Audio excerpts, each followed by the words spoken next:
Hi, I'm Dave. And I'm Andrew, and we are the IB English guys. Folks, we're really happy to return to Paper 1 today. We know that the May 2023 exam session is on the way. We've done a lot for the IO, we've done a lot for Paper 2, but let's not ignore Paper 1. Let's get back into some text types. Mr. Giles, what do we have for today? Today we're going to look at a fantastic advertisement. We love advertisements, and the IB loves giving advertisements for Paper 1 text. So we want to look at this multimodal text from Fiat that was marketed in India.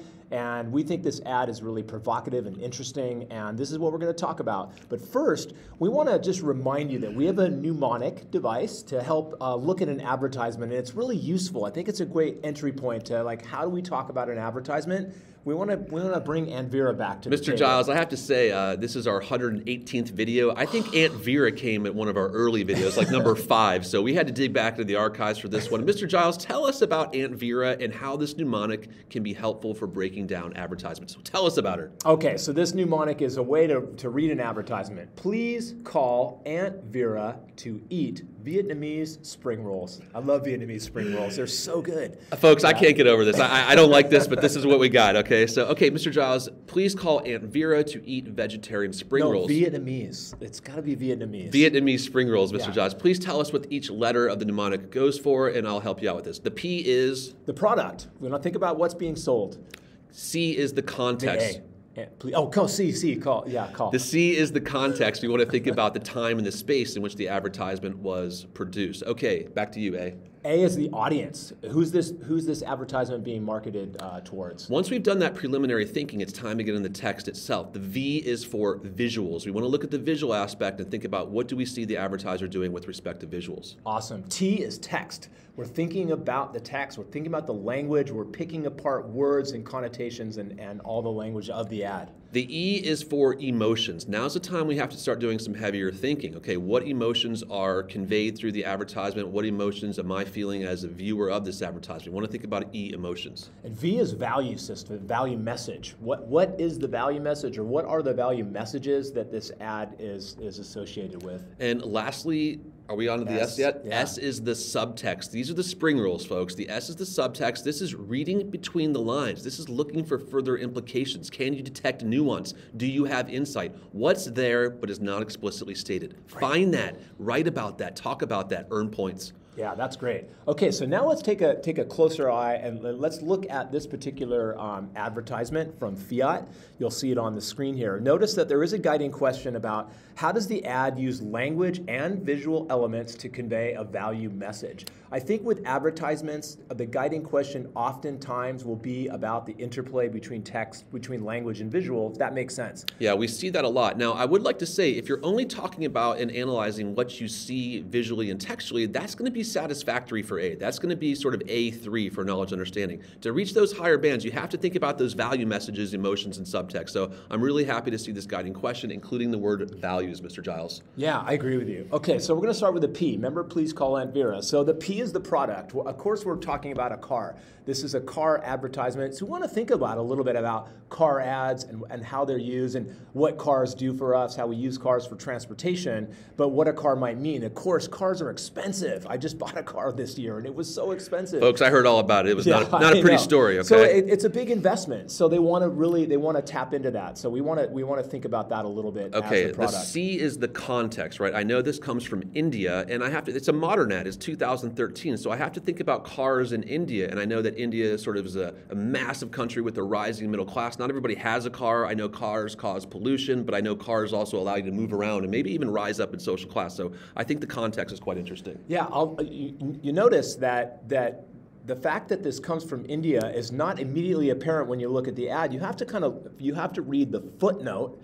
And the IB often gives footnotes and they give contextual information. It's also noted down at the bottom where it says Fiat India. So again, I think you have to be a close reader to pick up on that context. Yeah. That's important. During your 5 minutes of reading time, look closely. If you read it once, you read it twice, read it a third, fourth time. You got 5 minutes. Yeah, and if you think of this as an Indian ad, as an ad marketed towards India, that really changes, that shapes things. That's important. Okay, the A is audience. So what is the audience? Who are they marketing towards? Well, I can't help but say middle class men. And the reason I say men is because there's a man featured in the ad, right? So my first thought, my first intuition goes there. But I think I should say more. I think everybody's going to say that, Mr. Giles. What else can you add for audience?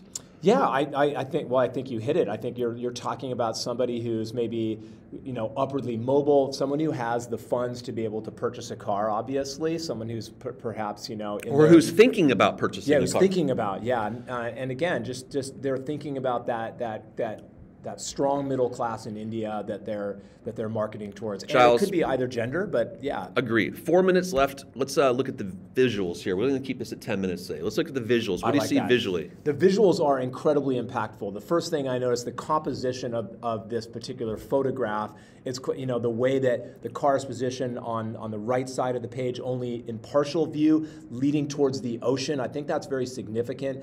And I notice, of course, the ocean setting and how beautiful that is, and how that connotes a lot of different emotions that are attached to that. That's one thing I notice immediately. Yeah, I look at the character who's this Indian man, and I look at his gaze, his posture, his hands. I think those are very interesting. He's, has his arms open wide. He's looking up at the sky, almost like he's looking for some sort of spiritual way to transcend his current station in life. And perhaps Fiat is a company that can help him achieve that. Yeah, the color blue, the whole color palette of the entire ad is quite calming. I think blue is associated with calmness and serenity. And so again, that blue sky and the ocean and how that's blended in with the color of the car, all those things are kind of in harmony that help to really create a really tranquil and serene feel that's associated with the car. We have that idea of association when we talk about advertisements, and I think that's really important. Now, visually speaking, I can't have it all because I only have a limited amount of time, but I do have to acknowledge that there are sort of 3 sections to this ad, almost a couple of different horizontal planes. The middle section, Mr. Giles, we see that symbol, the icon of Fiat, the logo, right? And that's really important because the company needs to establish their brand and encourage brand recognition. You might even see that on the front grille of the car, Mr. Giles. Yeah, that's right. And it's that color red. It's the only red on the entire advertisement. Really, like, it pops out. It's a little bit of a focal point of the ad. We also see that 3-year warranty is another logo that's there that reminds the reader that they get something more. They get a guarantee, and that is again that assurance that the quality of the car is there and that they believe in their car. I like a guarantee. Important. I like a guarantee. It Yeah, makes me feel nice. good. It's comforting. It is. The bottom of the ad is really the only time we see the car featured, and it's, we sort of see it from a side angle, and it is really placed nicely in the context, in the setting. And it's that idea that, purchasing this Fiat, maybe it does give you access to this peaceful, tranquil place. Interesting that they worked on emotions, values first, and then they seem to feature the car last. And that does bring me to the next part of our ad, which is, after values, the text. The text, yeah. So we've talked about the visuals in detail. The text is incredible. So we're going to talk about the text briefly. There's a lot to talk about. You'll notice the headline of the ad, "One day you will do what you like. Today could be that day." I think that's a really powerful thing. Of course, we have this synthetic personalization of you. They're addressing you, me, the reader, and we're making us think about that. But again, they're talking about the future. One day you will do what you like. Again, there's a future orientation to the text that actually relates to the visuals as well, because they're looking towards the future, looking toward the horizon. That's impressive analysis. I love the word "today could be that day," that low modality verb of could. It implies possibility. It suggests that, okay, this could happen, but you have to do something. You have to take some initiative and do something to make the move, right? So there's possibility implied within this ad. Check out Cohen getting out the modality. We like modality. It's that degree of certainty or the less certainty of that particular verb. Then we see the copy of the ad. Let's just look at that very briefly. We notice that they talk about the journeys to be undertaken, the books to be written, the movies to be made, the people to be loved. Mr. Giles, that is a clear example of parallelism, parallel structure. And I think that's really interesting, the way that that's written. It's really talking about the things in the future to be written, to be made. Those things aren't done yet. Well, Mr. Giles, I have to say, I've just noticed that they've actually personified it, because it says those ideas are quietly waiting in your mind, but you can hear those ideas saying to you, they're whispering to you,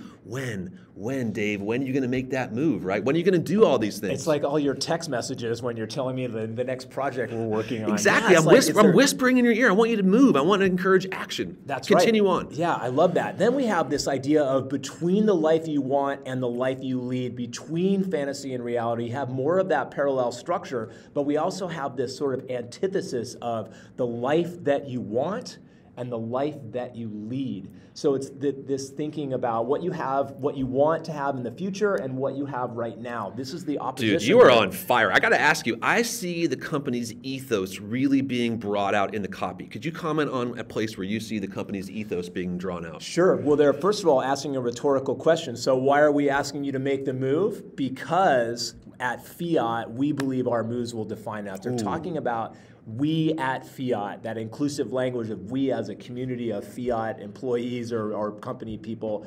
This is what we believe in. And again, this is the value message about making the move that they believe in. I love the way the copy concludes. They give two imperative phrases, grab the now and make the move, but they have a direct address. Grab the now, comma, my friend. I love this way that they reduce the distance between the audience and the company.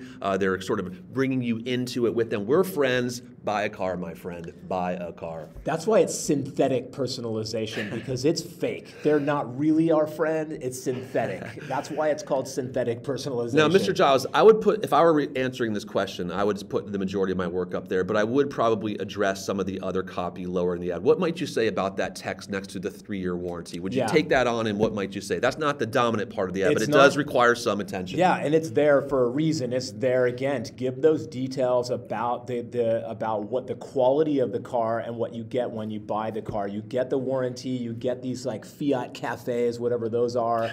You get a 24 call center. So these are the things that they're backing up their product with some services. These are a list of services you get when you buy the car. You don't just get the fancy car. No, and lastly, folks, they've inspired me with visuals. They've encouraged me with text. They're motivating me to move. Now I need a way to take action. So they do give us the social media links for a way to test drive the car. And I can even see at the very bottom of the ad different dealerships located in India where I could even go check that car out. So Mr. Giles, Fiat has done an amazing job with the text here. We've talked about the visuals. We've talked about the language. Again, this is what the guiding question is asking us to do. But we've got to get into emotions and the value message, because that's part of it too. For sure. So what are the emotions that are evoked in this particular ad?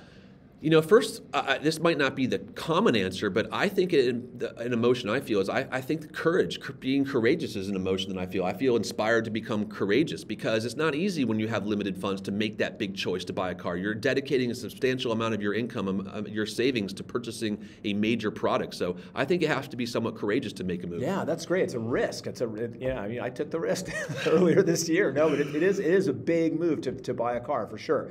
I also think it connotes feelings of peacefulness. You know, it's tranquil and it's peaceful and it's almost spiritual. Ooh. It's almost like enraptured. It's like you'll find spiritual enlightenment. You know, yeah, you're looking up to the heavens. If you buy this Fiat, and again, these are the emotions that are evoked, and this makes sense. It's a positive ad and has those deep emotional connections. Let's get into a value message here, Mr. Giles. What does Fiat value, and they're hoping that you value, so they can associate that value with the car? What do you think? Mobility, upward mobility, making the move, moving up, bettering yourself. I think Fiat values material objects. Whether they want to admit that or not is another story, but I think there's this idea that, hey, if you should also value some material objects, because if you introduce these in your life, that can give you peace of mind. But that actually leads me to something more interesting. Subtext. The subtext. Mr. Giles, This is the spring rolls. This is spring rolls. It's time to dig into the spring rolls. What do you think of this ad? Are you convinced, or are you being a bit cautious? I want to think about advertisements often are perpetuating myths, and it is, to me, it is a myth that a car is going to provide me with lifelong satisfaction and spiritual enlightenment. This is a myth. This is a fallacy. So again, this is what they're associating with their car, but the truth is that we know that material possessions are the feelings we feel are kind of short-lived. Yeah, and I would also say there's a subtext, an implication that there are many people in the country of India. It is a vast, sprawling country, right? And they're assuming that there are people in the rising middle class who really want to rise in society, and they're giving you a simple solution to do so, right? Ooh, so nice. I think that's a subtext. They're using a range of advertising techniques to promote their product, inspire, and almost dupe you into buying their car. Last one is that we know that fossil fuels are really the biggest contributor to climate change and air pollution. And again, the fact that this car is being associated with blue skies and the beautiful blue ocean that's so serene and pure and clean is another myth. And again, this is what car ads often do. And it's not a clean car, and cars aren't clean. And they, you know, I know that we have electric vehicles, but this again is a fallacy. So this is the subtext. They don't want us to see this, but we're trying to read between the lines a little bit and just say, hey, advertisements are manipulative. They're persuasive. And this is what they're designed to do. They're effective. Yeah, in the end, folks, we know we've gone a little bit long today, but we really want to talk to you about this mnemonic and get you back into the swing of things for paper one, right? Remember, there's a satisfactory answer, but there are answers that show more nuance, more insight, and really dive into implications. So we hope that today's video has shown you that there's more to say than just discussing the literal, okay? Come on back for the next video. We'll go over a sample response to this text, and we'll keep you moving forward on your pathway to paper one success. Thanks for watching, and see you next time. Thanks, guys.